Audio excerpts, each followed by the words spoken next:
Party हमारे पर विश्वास जताई और पार्टी हमें बिल्कुल टिकट देगी और वार्ड नंबर 8 का नेतृत्व करने का हमें मौका पार्टी जरूर देगी। वार्ड नंबर 8 की जीत का ताज किसके सिर पर सजेगा? ये हमारे वार्ड की जो विकास की जो धारा बह रही है, इसको आगे बढ़ा सके, मेरी जनता से यही आशा है। टिकट किसको मिलेगी? जो यहाँ पर नशा बिक रहा है उसके ऊपर भी हम प्रशासन और शासन से मिलकर नकेल लगाने की कोशिश करें। क्या आप आज भारतीय जनता पार्टी से टिकट के अलावा और भी किसी पार्टी से आपको ऑफर आ रहे हैं? निकाय चुनाव को लेकर पूरे हरियाणा के अंदर अब तैयारियां बड़ी मजबूती से चल रही हैं। राजनीतिक पार्टियां कभी भी घोषणा टिकटों की कर सकती है कि किस पार्षद सीट पर कौन चुनाव लड़ेगा। मेयर का कांग्रेस ने आज जारी कर दिया है। भारतीय जनता पार्टी के भी नाम सामने आ रहे हैं, परंतु अभी तक लिस्ट किसी की भी जारी नहीं हुई है। हो सकता है कि कल शाम तक हो जाएगा। जी हाँ, नमस्कार, आप देख रहे हैं नव समाचार। मैं हूं रमाकांत उपाध्याय। मेरे साथ वार्ड नंबर 8 गुरुग्राम से मौजूद है संजय प्रधान। पहले 2017 में चुनाव लड़ा और जीते इस वार्ड से, तब वार्ड 14 हुआ करता था, अब आज वार्ड 8 है। जनता की तमाम सेवाएं की, काम किए, आरोप प्रत्यारोप भी लगे। संजय प्रधान पढ़े लिखे शिक्षित व्यक्ति भी हैं। तो संजय जी, चुनाव का फिर माहौल बन गया है, कार्यकाल को काफी लंबा वक्त भी हो गया खत्म हुए। कैसे देख रहे हैं कि अब सरकार ने और चुनाव आयोग ने जो इस बार डिसीजन लिया है चुनाव कराने का, क्या लगता है कि कम समय में जल्दी चुनाव कराना कितना उचित है? क्योंकि आप राजनीतिक का अच्छा अनुभव रखते हैं। देखिए, सबसे पहले तो आपके सभी दर्शकों को मेरा नमस्कार। बिल्कुल रमाकांत जी, जो क्वेश्चन आपने किया है कि सरकार ने चुनाव का बहुत कम समय दिया है और जो हालात यहाँ पर बने हुए थे, गुड़गांव की बात करें, चाहे फरीदाबाद की बात करें, चाहे मानेसर नगर निगम की बात करें, क्योंकि एक लंबा समय जब कोई भी जो लोकल बॉडी जो होती है उसके ना होने के कारण जो शहर की जनता है उसको सफर करना पड़ता है। लगभग अगर मान के चले तो 2.5 साल का कार्यकाल गुरुग्राम का जो पूरा हो चुका है, चुनाव कार्यकाल पूरे होने के बाद का। फरीदाबाद की बात करें तो वहां भी 3 साल से ऊपर हो गए हैं। मानेसर की बात करें तो मानेसर भी लगभग 3.5 साल का वहां पर जो कॉर्पोरेशन बनी थी नई, वो समय हो चुका है। और उसके बाद जब तक जनता का चुना हुआ प्रतिनिधि किसी भी शहर की, जिसको छोटी सरकार बोला जाता है, वहां नहीं होगा, उस शहर के अंदर विकास नहीं हो सकता। क्योंकि जो हमारे अधिकारी हैं वो इतने समक्ष नहीं हो पाते कि वो हर वार्ड की हर गली में जाकर जनता की जो समस्या है उनको निदान कर सके। पार्षद एक ऐसी कड़ी है जो पार्षद अपने क्षेत्र की समस्या को नगर निगम के अधिकारियों तक पहुंचाता है, उसको जाके वहां से रिजोल्व कराता है। तो इसका खामियाजा जनता को तो खैर भुगतना पड़ा ही है, लेकिन चलो देर आए दुरुस्त आए। सरकार की जो ये चुनाव की घोषणा हुई है, हालांकि चुनाव की घोषणा ऐसे वक्त पर की गई है कि जब अभी एग्जाम बच्चों के चल रहे हैं, इस पे थोड़ा बच्चों के एग्जाम पर भी फर्क पड़ेगा, लेकिन चुनावी प्रक्रिया भी बहुत जरूरी थी। आज हरियाणा के अंदर चुनाव की जरूरत थी, क्योंकि बहुत सारी ऐसी कॉर्पोरेशन है जिनके चुनाव थे और बहुत सारी कमेटियां हैं। चलो प्रधान जी, आप राजनीति में काफी लंबे समय से हैं, आप चुनाव लड़ रहे हैं, आपने एक चुनाव हारा भी जीतने से पहले, तो आप राजनीति में कहीं ना कहीं एक अपना वजन रखते हैं। क्या आप आज भारतीय जनता पार्टी से टिकट के अलावा और भी किसी पार्टी से आपको ऑफर आ रहे हैं? यदि आपको यहाँ से टिकट नहीं मिली तो क्या और कोई पार्टी आपको कह रही है कि संजय प्रधान आए हमारे पास से टिकट? अभी तक कांग्रेस से आए, क्योंकि इस बार सिंबल पर कांग्रेस पार्टी चुनाव लड़ने जा रही है। कांग्रेस पार्टी सिंबल पे चुनाव लड़ा रही है, बिल्कुल मानते हैं, लेकिन हम भारतीय जनता पार्टी के सच्चे सिपाही हैं और पार्टी के आदेश अनुसार ही हम चलेंगे। और इस प्रकार की कोई मंशा नहीं है कि हमें भारतीय जनता पार्टी ने टिकट नहीं दी तो हम कांग्रेस की टिकट ले आएंगे या जेजेपी की टिकट ले आएंगे। नहीं, बिल्कुल नहीं। हम भारतीय जनता पार्टी के सिपाही, और हमें उम्मीद है पार्टी सर ने जो सर्वे किया है हमारे वार्ड के अंदर, हमारे क्षेत्र में, तो पार्टी हमारे पर विश्वास जताएगी और पार्टी हमें बिल्कुल टिकट देगी और वार्ड नंबर 8 का नेतृत्व करने का हमें मौका पार्टी जरूर देगी। अच्छा, कांग्रेस पार्टी की आप कटाक्ष कर रहे हैं तो उससे जुड़ा हुआ एक सवाल और कि कांग्रेस पार्टी ने अभी बैलेट पेपर पर चुनाव करने की मांग की, हालांकि उसको सुप्रीम कोर्ट ने खारिज कर दिया, हाई कोर्ट ने उसको खारिज कर दिया। हाई कोर्ट के खारिज करने को क्या लगता है कि वास्तव में इस बार ईवीएम या फिर बैलेट पेपर पर चुनाव करना कौन सा उचित रहेगा? देखिए, सरकार ने जब अरबों रुपया खर्च करके ईवीएम को पूरे देश के अंदर लागू कर रखा है, हमारे लोकसभा के चुनाव ईवीएम से हुए, हमारी तमाम विधानसभाओं के चुनाव ईवीएम से हुए। आज जमाना बदल चुका है, हाईटेक जमाना है और इस जमाने को देखते हुए आज ईवीएम हमारे देश की जरूरत है।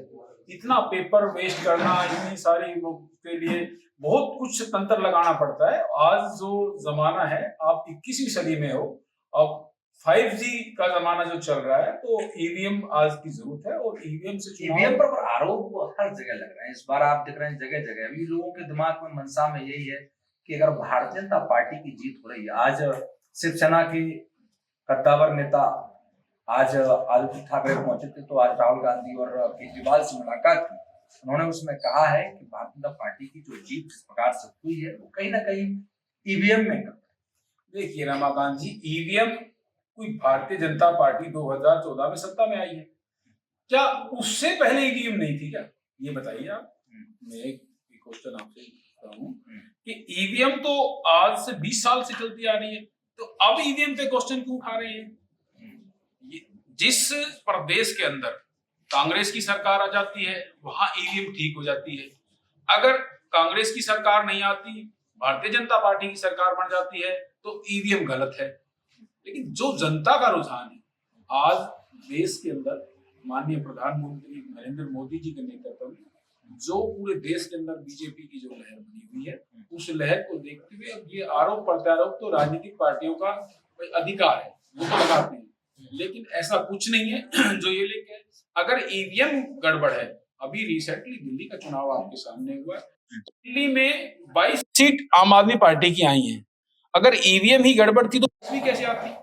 हरियाणा के चुनाव की बात करें तो हरियाणा में भारतीय जनता पार्टी को 48 सीटें मिली हैं, 90 सीटें हैं, बाकी सीटें तो अदर पार्टी को गई है ना। तो अगर ईवीएम में गड़बड़ है, तो 90 में से हमारी 80 सीटें क्यों नहीं आई? ये बताइए। तो ये तो सब पार्टियों के आरोप प्रत्यारोप होते हैं, वो अपना राजनीतिक कार्य करते हैं, लेकिन ऐसा कुछ नहीं है। संजय जी, एक महाभारत में संजय जी दूरदर्शी थे, दूर से देख लेते थे, बताते थे पूरा महाभारत जो चला आपका 18 से 21 दिन, वो पूरा उन्होंने बताया। तो संजय को अपने विकास के कामों को लेकर लग रहा है कि इस बार दोबारा से मुझे इस बार की जनता फिर प्रधान बनाएगी और मैं उनकी सेवा में काम करूंगा। देखिए, हम वार्ड में जब लोगों से अपना जनसंपर्क अभियान हमने जो छेड़ा हुआ, पहली बात तो हम तो पिछले ये कह सकते हैं कि 7.5 साल का कार्यकाल लगभग होने जा रहा है जब पार्षद में बने थे, तो हम तो पिछले 7.5 साल से लगातार चुनाव लड़ रहे हैं। संजय प्रधान पिछले 7.5 साल से जनता के बीच में रहा है और विकास किया है, और विकास के नाम पर ही हम जनता के बीच में जा रहे हैं, और जनता ने हमारे विकास के ऊपर मुहर भी लगाई है, इसमें कोई दो राय नहीं है। रही बात कि जनता हमें अपना नेतृत्व देगी या नहीं देगी, उसमें जैसे हम जनता से अपना जनसंपर्क अभियान, जो चुनावी अभियान जो हमने चलाया है, जिससे हम लोगों से डोर टू डोर संपर्क कर रहे हैं, पर्सनल मिले, तो लोगों की ये आवाज आ रही है कि भाई आपको तो हमारे पास आने की आवश्यकता ही नहीं थी, आपने काम इतना किया है कि तो आपके तो काम के नाम पर वोट मिलेगी। और जहां पर भी हम जा रहे हैं, चाहे हम देवीलाल कॉलोनी की बात करें, चाहे हम सेक्टर 9 की बात करें, सेक्टर 9A की बात करें, भवानी एन्क्लेव की बात करें, या विश्वकर्मा कॉलोनी की बात करें, रविनगर की बात करें, जनता का अपार प्यार हमें मिल रहा है, पूर्ण आशीर्वाद मिल रहा है। जो नया क्षेत्र हमें भवानी एन्क्लेव, विश्वकर्मा कॉलोनी, रविनगर मेरे वार्ड में भी जोड़ा गया है, वहां भी हम निरंतर पिछले 5 साल से, मेरा वार्ड ना होते हुए भी, हम वहां लोगों की जो समस्याएं थी उनका निदान कर रहे थे। तो वहां में जनता का पूर्ण समर्थन मिल रहा है, लोग हमें दिल से चाह रहे हैं और आशीर्वाद के रूप में हमें आशीर्वाद दे रहे हैं। और जनता वार्ड नंबर 8 की ये मन बना चुकी है कि 2 मार्च को संजय प्रधान जी को वार्ड का नंबर 8 का जो नेतृत्व है वो सौंपने जा रही है। सरकार किसकी छोटी सरकार बनेगी? गुड़गांव, मानेसर दोनों नगर निगम आपके सामने हैं। इस बार तो चेयरमैन के भी है, परंतु पार्टी इस बार चुनाव चेयरमैन के फरदनगर में नहीं लड़ाएंगी, और इधर ताबड़ू में भी नहीं। दूसरी बात, इसमें सोना में लड़ाई। क्या लगता है आपको कि आप चेयरमैन से भी भारतीय जनता पार्टी सरकार अपनी बनाएंगे? भारतीय जनता पार्टी की सरकार जहां पर भी हरियाणा के अंदर निकाय चुनाव हुए, पूर्ण बहुमत के साथ भारतीय जनता पार्टी की सरकार बनेगी। तमाम चेयरमैन, संजय प्रधान को टिकट मिलेगा? देखो, टिकट देना विश्वास है पार्टी? बिल्कुल। देखो, जो हमने पार्टी के लिए काम किया है, जो हमने वार्ड क्षेत्र में विकास किया है, उन सभी चीजों को देखते हुए मुझे विश्वास है कि पार्टी संजय प्रधान पर विश्वास जताएगी और पार्टी संजय प्रधान को वार्ड नंबर 8 के कमान के लिए इजाजत। कई विपक्षी लोग आरोप लगाते हैं, पीछे चर्चा करते हैं कि संजय प्रधान जी ने काम कम बातें कम ज्यादा की हैं, आज हमारे वार्ड की तमाम समस्याएं खराब है, ऐसी भी चर्चा करते हैं। संजय प्रधान जी तो उनको कैसे देखते हैं? वो आपको देखिए, विपक्षियों का काम होता है आरोप प्रत्यारोप लगाना। अगर संजय प्रधान गलत था, संजय प्रधान ने गलत किया, हम उनकी बात कोई बड़ी करते हैं, तो वो अपने आप को वार्ड का नेता बोलते हैं। क्या उन्होंने उस वक्त वो कुंभकर्ण नींद सोए हुए थे जब वो कार्य गलत हो रहे थे? तो संजय प्रधान ने वार्ड में विकास किया है और इसका परिणाम आपको आने वाली 12 तारीख को पता लग जाएगा कि संजय प्रधान ने वार्ड में कितना विकास किया है। जब वार्ड की जनता संजय प्रधान के विकास पर नजर लगाएगी और संजय प्रधान को वार्ड 8 की कमान फिर से सौंपेगी, तो वो संजय प्रधान ने जो वार्ड में विकास किया उस विकास के नाम पर वोट देंगे। संजय जी, अगर मान लीजिए आपको इस बार नेता बना, आपकी बात को लकीर आपकी लंबी कर देते हैं, और तो ऐसे कौन से काम संजय प्रधान से छूट गए हैं जिन्हें और मजबूती से जनता की सेवा में समर्पण के लिए आप तैयार हैं वो करने के लिए? कोई 5 काम बना दीजिए। देखिए, जो हमारा पुराना वार्ड था उसमें मोस्टली हमारा सड़कों का काम ये मान के चलो कि लगभग 100% हो चुका है। कुछ छोटे मोटे जैसे पुरानी जो सड़कें थी उनको जो दोबारा से बनाना था वो भी आज 2.5 साल कार्यकाल खत्म होने के बावजूद भी अभी भी मेरे करोड़ों रुपए के प्रोजेक्ट वार्ड के अंदर चल रहे हैं जिन पे काम जारी है। नया वार्ड जो हमारा जुड़ा है नीचे को भवानी इनक्लेव के अंदर काम की बहुत आवश्यकता है। वहाँ की स्थिति एक स्लम बस्ती के रूप में बिल्कुल हालात खराब है। सीवरेज सिस्टम वहाँ का बिल्कुल फ्लॉप है, सड़कें वहाँ पर बिल्कुल भी ना के बराबर हैं। और सफाई व्यवस्था की बात करें, सफाई व्यवस्था की देखो रमाकांत जी, गुड़गांव की सफाई व्यवस्था किसी से छुपी नहीं है। पिछले 2 साल से जो गुड़गांव की सफाई व्यवस्था बिल्कुल चरमराई हुई है। हमारा आगे जो चुनाव का भी फर्क था, इसमें चुनाव नहीं हुए उसके कारण ये सारा हुआ। हमारा जो आगे का विजन रहेगा, सबसे पहले हम वार्ड को एक साफ सुथरे वार्ड के रूप में विकसित करेंगे। उसके अलावा जैसे भवानी वहाँ का सीवेज सिस्टम जो है उसको दुरुस्त करेंगे। उसके बाद वहाँ पर हम वहाँ की कुछ सड़कों का निर्माण कराएंगे और उसके साथ साथ एक बहुत बड़ी प्रॉब्लम जो रविनगर भवानी इनक्लेव में वर्ल्ड बैंक के थ्रू इलेक्ट्रिकल डिपार्टमेंट ने काम किया था, जहाँ पर गलियों के अंदर इतने पोल लगा दिए गए हैं, अगर वहाँ कोई इमरजेंसी हो जाए, कोई अगर हादसा होए तो वहां पर ना तो फायर की गाड़ी पहुंच सकती है और रात में तो आप वहां से एम्बुलेंस तक नहीं डाल सकते।